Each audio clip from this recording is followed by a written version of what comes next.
Welcome to the channel, it's me Yami. आपने हमारी channel पे देखा होगा काफी इंटरव्यूज में पोस्ट कर रही हूँ जो कि गेट ऑफिशियल्स के हैं, जिनके रैंकिंग बहुत ही बढ़िया है। टॉपर्स के साथ का इंटरव्यू है, एसके मंडल सर के साथ का इंटरव्यू है। गेट के इंटरव्यूज इसलिए क्योंकि अब बहुत ही कम टाइम बाकी रहा है for gate 2023 and the aspirants are really eager and desperate to appear for the examination और preparation बहुत जोर जोर से चल रही है उनकी। I am very sure, but I am here with a video giving you the tips to how to prepare in 120 days। अगर आपको 120 days में आपको प्रिपरेशन करना है, जो कि सिर्फ 4 महीने टाइप रहा है अब, तो उतने दिनों में स्मार्ट प्रिपरेशन आप कैसे करोगे, क्या चीजें ध्यान में रखनी, कौन सी टिप्स आपको ध्यान में रखनी है, so that you can perform really well in the exam and score really good। Coming to the video, that is GATE exam in 120 days by me, यामी ठक्कर। जिनको पता नहीं है, I'll give my introduction। I am MTech person from NIT Surat and have qualified GATE exam in my final year of bachelor's with self preparation, no external coaching। So यही experience के साथ I would like to share some of the tips which will help you students perform really well। Coming to the tips, देखो अपनी जो tip रहेगी बहुत ही practical रहेगी, जो एक्चुअली इम्प्लीमेंट आप कर पाओ, ना कि सिर्फ वो बुकिश वाली टिप के आपको ये करना पड़ेगा वो करना नहीं, जो प्रैक्टिकली आप अप्लाई कर पाओगे वही वाली टिप्स हम डिस्कस करेंगे इस वाले वीडियो में। जो कि पॉइंट कौन कौन से मैं कवर करने वाली हूँ पहले आपको बता दूं। That is how to prepare for the particular examination, क्या ध्यान में रख के, क्या स्ट्रैटेजी लगा के हम प्रिपेयर करेंगे। Next, can't you remember all the subject. ये होता है बच्चों के साथ क्योंकि इतने सारा वास्ट सिलेबस है गेट का, इतने सारे सब्जेक्ट्स है, तो बच्चों को ऐसी कंप्लेन आती है कि याद नहीं रहते subjects, right. If you go ahead preparing some new subject तो पुराना वाला सब्जेक्ट आप भूल जाते, तो इसके बारे में भी हम डिस्कस करेंगे और इसका भी सोल्यूशन है मेरे पास। Next, the RPA formula which is very much necessary। क्या है RPA? Coming on to the further video, I'll let you know। Keep watching। So the thing is, कैसे प्रिपेयर करना। अभी देखो हर कोई बोलता है कि स्मार्ट प्रिपरेशन करो, का मतलब क्या होगा कि आप जो भी कॉलेज एग्जाम के लिए प्रिपेयर करते हो वो बहुत ही previous year college exam paper को रेफर करके आप प्रिपेयर करते हो, and it is very fixed कि इसी वाले टॉपिक में ऐसा ही वाला क्वेश्चन पूछा जाएगा। Okay, so that is something you are preparing for the college exam, but when it comes to competitive exam like GATE exam, ये आप कंसिडरेशन में नहीं ले सकते। Though you refer to the previous year GATE questions, पर आप guarantee के साथ नहीं बोल सकते कि वही वाले question with the same logic पूछे जाएंगे। Okay, so you need to develop that smartness into you. अगर आपको कोई ऐसा क्वेश्चन पूछा है जिसका लॉजिक पिछले साल जो क्वेश्चन पूछा था उसका हाफ ऑफ द लॉजिक लगेगा, हाफ लॉजिक आपका नया वाला लॉजिक है, तो वो दोनों मर्ज करके वो क्वेश्चन सॉल्व होगा। That is where your smartness will work। Okay, so your preparation should be very smart। You should be alert into all the topics and आपको सारे concepts को clear करते हुए आगे पढ़ना होगा। That is what we mean by the smart preparation। Need to know what not to do। अभी ये बहुत ही वाला सही पॉइंट है। गेट में आपको क्या करना है, कौन से सब्जेक्ट्स करने हैं, कौन से टॉपिक्स करने हैं, उससे ज्यादा आपको ये क्लियर होना चाहिए क्या चीज मुझे नहीं करनी। ओके, क्योंकि सी गेट एग्जाम है तो 100 मार्क्स की, हम अपना एफर्ट्स लगाएंगे to score at least 60 plus 70 plus marks to get admission into good of NITs and IITs। That score is sufficient. तो ये 60 प्लस 70 प्लस वाला स्कोर अगर आपको लाना है तो आपको कुछ स्पेसिफिक चीजें ही पढ़ना जरूरी है। कौन कौन सी चीजें?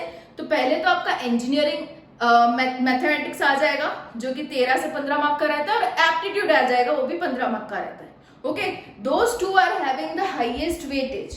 देन आपके आते हैं टेक्निकल सब्जेक्ट्स। अभी उसमें भी आप देख लो आपका इंटरेस्ट, आपका फोटे किस में, आपको क्या चीज है जल्दी समझ में आती है, कौन सी टॉपिक की, कौन सी सब्जेक्ट की, वही उसी पे फोकस कीजिए। रेस्ट ऑफ द सब्जेक्ट्स जो आपके पल्ले के बाहर है, like you do not understand after reading much, अगर आपको है इसमें मैं जितना भी एफर्ट्स डालूंगा मुझे ये समझ में नहीं आने वाला, मैं क्रैक नहीं कर पाऊंगा इसके questions, leave that. So you should be smart enough to make a decision कि आपको क्या नहीं पढ़ना। ओके, ताकि अगर वो अर्ली स्टेज पे डिसाइड हो जाए तो उस पर मेहनत आप नहीं करके उस पर मेहनत करोगे जो आपका फोटे है, जो आपका स्ट्रॉन्ग पॉइंट है, ताकि उसमें कोई अटपटा सा क्वेश्चन आ गया still you will be able to solve with all the practice that you have done. Okay, जो भी टाइम इसमें इन्वेस्ट करने वाले थे नहीं वाला टॉपिक में, अगर उसमें इन्वेस्ट करोगे जो आपका एक्चुअली स्ट्रॉन्ग पॉइंट है, you will be able to crack any of the questions coming from that topic, right. So ये चीज बहुत इंपॉर्टेंट है। अभी वाले स्टेज में डिसाइड कर लो आपका क्या चीज आपको नहीं करनी, ठीक है। What not to do is to be strongly decided and clear in your mind. फिर एंड मोमेंट पे ये लेके मत बैठना कि नहीं नहीं चलो ये भी कर लेता हूं, नहीं, be clear and be firm on to that. Okay, coming to the next, select most important subject. अभी जैसे कि मैंने बताया आपका मैथमेटिक्स आ गया, एप्टीट्यूड आ गया, उसके अलावा आपके टेक्निकल सब्जेक्ट्स रहते हैं। तो ब्रांच वाइज कुछ सब्जेक्ट्स ऐसे रहते हैं, जैसे कि मैं सिविल इंजीनियरिंग में हूँ तो स्ट्रक्चर्स के कुछ सब्जेक्ट वैसे हैं जो कि बहुत इंपॉर्टेंट है, जिसके वेटेज ज्यादा है, तो उसको आप सिलेक्ट कर दीजिए एंड रेस्ट आप डिसाइड कर दीजिए आपको कौन सा नहीं करना। सो आप सिलेक्ट कैसे करोगे, एक तो अपना इंटरेस्ट और वेटेज दोनों को ध्यान में रखते हुए आपको प्री हैंडेडली डिसीजन लेना है कि मुझे ये सब्जेक्ट करना है और इतना इतना मुझे पढ़ना है, because we are aiming 60-70 marks, okay, 60 to 70 plus marks. So इसलिए ये स्ट्रैटेजी इंपॉर्टेंट है।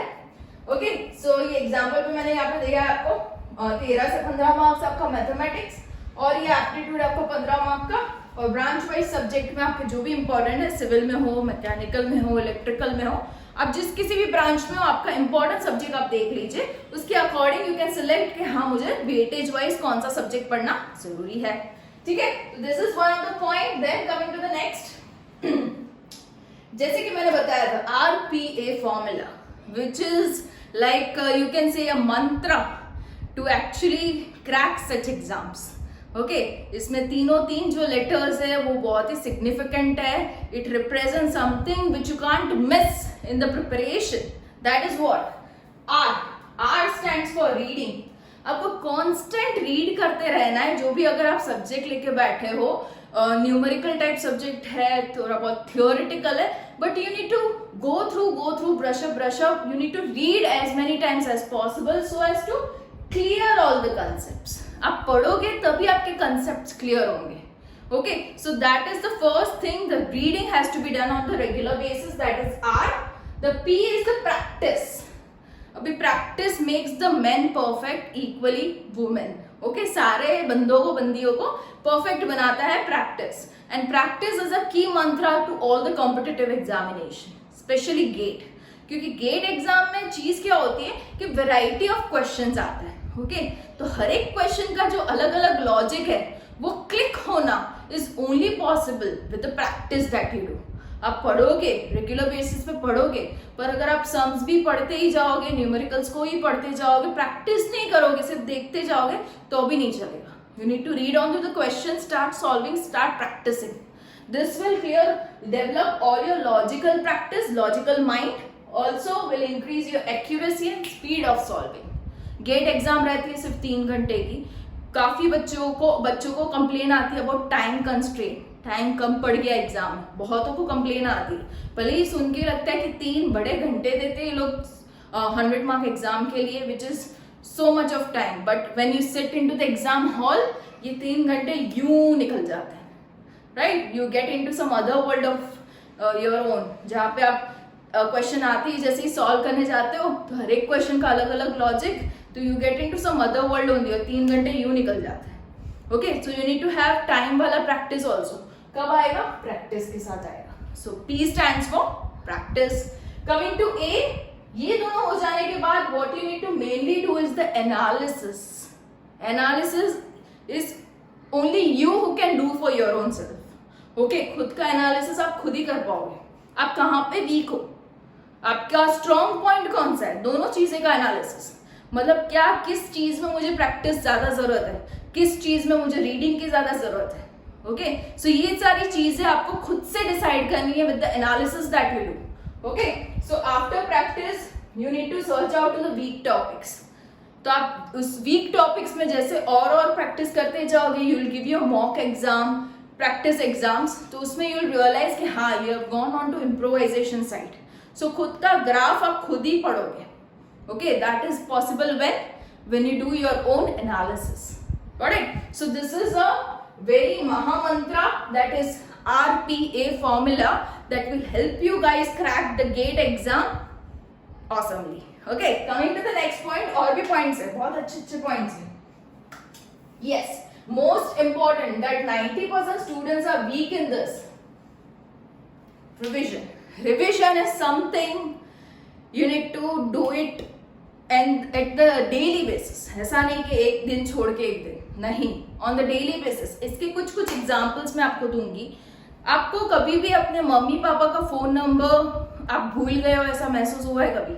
ब्रदर सिस्टर का, मम्मी पापा का? नहीं ना, because it is an use in the frequent basis, right? अब बार बार उसको यूज कर रहे हो, किसी को दे रहे हो, किसी को पास ऑन कर रहे हो, किसी को मैसेज कर रहे हो, डायल कर रहे हो खुद से, राइट? सो ये होता है कि उनका रिविजन फोन नंबर्स का बहुत ही बार होता है, करके हम कभी भूल नहीं पाते उसको. So that is where revision comes.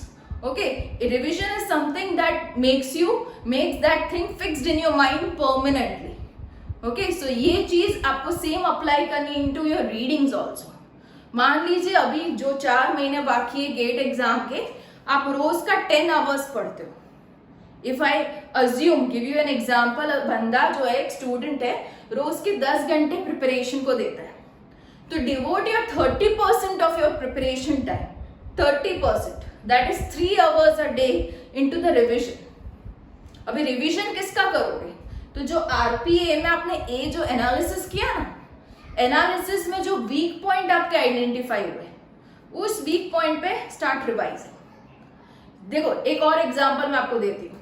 अगर कोई बंदा प्रिपरेशन कर रहा है, उसके 10 सब्जेक्ट है टेक्निकल, वो क्या बोलेगा उसका सबसे स्ट्रॉन्ग सब्जेक्ट कौन सा है?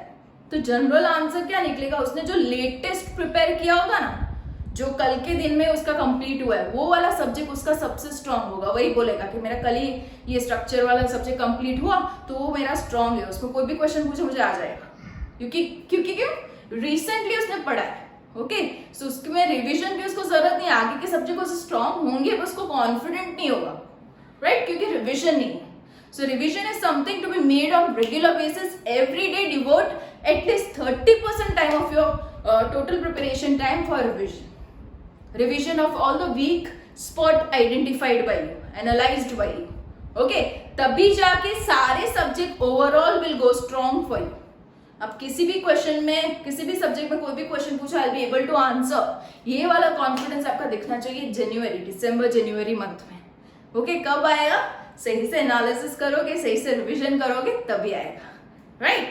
सो this is the thing to be kept in mind. Yes, अभी कुछ चीजों को ध्यान में रखना जरूरी है, क्योंकि कुछ बच्चों का माइंडसेट, अभी आपकी एज भी वैसी है कि मल्टीपल थॉट्स आते हैं माइंड में, राइट? तो कुछ बच्चे हमारे पास आते हैं SBR एजुकेशनल काउंसलर ऑल्सो, कि हम सोचते हैं प्रिपरेशन के वक्त कि अगर एग्जाम क्रैक नहीं हो पाए तो इतना महीने का टाइम हमने प्रिपरेशन में दे दिया, and if you are not able to crack the GATE exam, then what? अरे देन बहुत कुछ, because GATE exam is something you are gaining all 4 years of engineering into one exam. 4 साल का जो इंजीनियरिंग नॉलेज है आप एक ही exam में गेन कर रहे हो, तो वो जो टेक्निकल नॉलेज है वो वेस्ट तो नहीं जाएगा.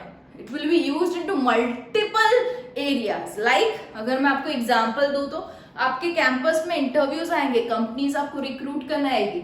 Same technical knowledge will be used into the written exam and the interviews. आप अपनी state government exam for Gujarat, it is GPSC and so on, जितनी भी स्टेट गवर्नमेंट एग्जाम है, इससे लेवल एक कम है, गेट एग्जाम से इजी होती है, तो आप इजीली कोई भी गवर्नमेंट एग्जाम को क्रैक कर सकते हो. You can give your interviews to any private companies जहां पे अगेन आपका ये टेक्निकल जो कंसेप्चुअल नॉलेज है, लॉजिकल नॉलेज है, वो काम लगेगा, राइट? सो ये जो नॉलेज आप गेन कर रहे हो, किसके लिए गेन कर रहे हो? गेट एग्जाम के लिए. तो गेट का जो एक्चुअल मीनिंग है दरवाजा, it actually opens your door for all the opportunities, not only for GATE. GATE के थ्रू मास्टर्स में एडमिशन मिला is not the only goal. GATE के थ्रू PSU में जॉब मिलना is not the only goal. You have multiple other options where you are opening your door, your GATE, right? So ये चीज ध्यान में रखना कि गेट अगर बाय चांस क्रैक नहीं हुआ, डर को हटाओ. डरो मत, you have multiple other options. It is an opportunity opening options. Okay, so just go for it. कोई डबल थॉट दिए बिना just go for the preparation, बिल्कुल टेंशन लिए बिना, and at the same time do preparation with strategies and tips. अब हर जगह मत देखना ये वीडियो कि strategies for GATE exam, tips for GATE exam, क्योंकि हर एक का व्यू अलग होता है, टिप्स अलग होती है. You can just have 2-3 videos running so that आप मोटिवेटेड रहो and you get to know nice strategies. And अगर आपको ये स्ट्रैटेजीज पसंद आई है तो जरूर से कमेंट बॉक्स में लिखिएगा कि how did you find the video, was that helpful to you guys, and if you want more videos like this do comment. और हाँ, जैसे कि एसके मोंडल सर के साथ मैंने इंटरव्यू लिया है फॉर द गेट एग्जाम, मैंने टॉपर्स के साथ इंटरव्यू लिया है फॉर द गेट एग्जाम, आगे और भी इंटरव्यूज मैंने लिए हैं जो कि बहुत ही ज्यादा हेल्पफुल है from the technical person from the field, जिन्होंने गेट बहुत ही बार क्वालिफाई किया है विद अ गुड स्कोर. उनके साथ के इंटरव्यू सुनने की मजा ही कुछ और है, because they have interesting things to share with you guys. So I'll make sure ये वीडियो के बाद I'll post more of interviews with you so that you remain motivated and you will get excited for the GATE exam. Okay, so taking all this into the positive spirits, let's end the video here and come up with another new interesting videos. अगर आपको कोई topic का video चाहिए, do comment and follow the channel. It's me, Yami.